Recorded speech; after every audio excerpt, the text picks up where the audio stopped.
warahmatullahi wabarakatuh. Perkenalkan, nama saya Surya Fatur Rahman dengan NIM E100210120. Di sini saya akan mendeskripsikan batuan yaitu batu basal.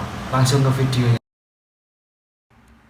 Secara struktur lapisan bumi dibagi menjadi 3 bagian, antara lain yaitu kerak bumi, selimut atau selubung, dan inti bumi. Kerak bumi itu sendiri merupakan kulit bumi bagian luar yang merupakan lapisan yang terdiri atas daratan dan lautan serta menjadi tempat tinggal bagi seluruh makhluk hidup.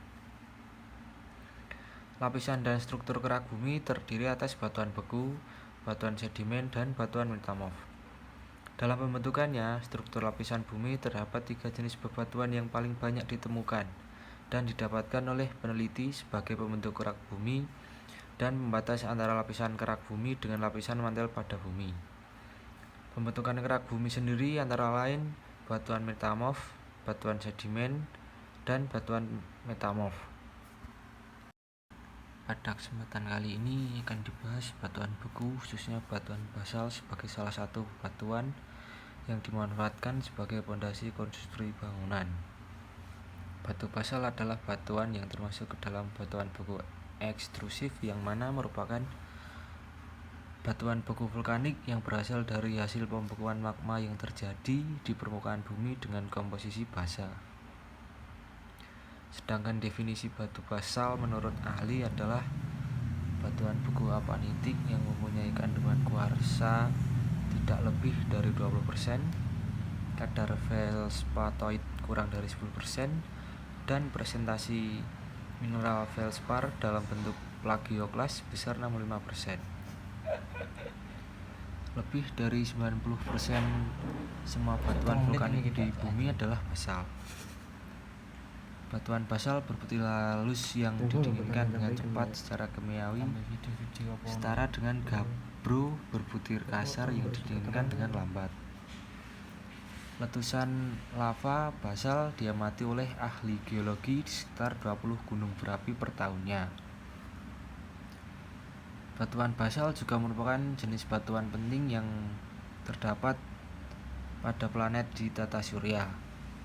Misalnya, sebagian besar dataran Venus yang menutupi 80% permukaan bersifat basaltik. Area bulan adalah dataran aliran lahar banjir basaltik, dan basal adalah batuan umum di permukaan Mars.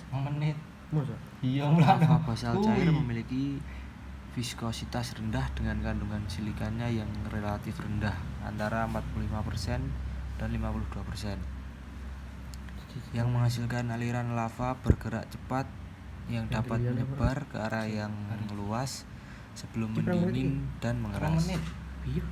Basal banjir adalah rangkaian tebal dari banyaknya aliran seperti itu yang dapat menutupi ratusan ribu kilometer persegi dan merupakan informasi vulkanik yang paling banyak jumlahnya. Magma basaltik di dalam bumi diperkirakan berasal dari mantel atas. Kimia basal dengan demikian memberikan petunjuk tentang kondisi jauh di dalam interior bumi.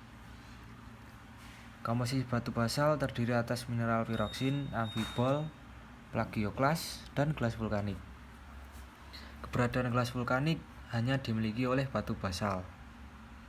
Dan untuk penampakan batu basal biasanya berwarna abu-abu atau hitam karena pembukaannya cepat yang terjadi di permukaan bumi. Basal juga ada dan terbentuk di bulan, planet Mars, dan planet Venus seperti yang sudah dijelaskan di atas. Batu basal biasanya bersifat masif dan keras, bertekstur avanitik atau batuan beku berbutir sangat halus, sehingga mineral atau kristal penyusunnya tidak dapat diamati dengan mata telanjang. Batu basal sendiri dibedakan menjadi 2 tipe, yaitu basal alkali dan teolitik. Hal itu terjadi karena adanya perbedaan dalam kandungannya, yaitu Na2O dan K2O. Di dalam batu basal alkali memiliki kandungan Na2O dan K2O yang lebih tinggi daripada batu basal teolitik. Penyebaran batu basal. Batu basal yang termasuk batuan beku memiliki persebaran hampir di seluruh Indonesia menurut peta geologi Indonesia. Kepulauan di paparan Sunda berawal dari Kepulauan Anambas dan menyebar ke arah timur laut ke Natuna dan ke arah barat daya ke Kepulauan Riau dan Bangka Belitung. Di Kepulauan Natuna, batuan tertua terdapat batuan beku basal, dan di Pulau Midai di barat daya Kepulauan Natuna terdapat vulkanik basal. Batuan basal lazimnya bersifat masif dan keras dengan tekstur avanitik yang terdiri atas mineral gelas vulkanik, plagioklas, piroksin, amfibol dan mineral hitam. Yang memiliki kandungan mineral vulkanik ini hanya dapat terlihat pada jenis batuan basal yang berukuran butir kuarsa, yaitu jenis dari batuan basal yang bernama gabbro. Dan untuk penjelasan yang terakhir, yaitu manfaat dari batuan basal. Manfaat dari batuan basal yang memiliki struktur padat amat diminati dan dimanfaatkan dalam berbagai bidang, terutama untuk konstruksi bangunan.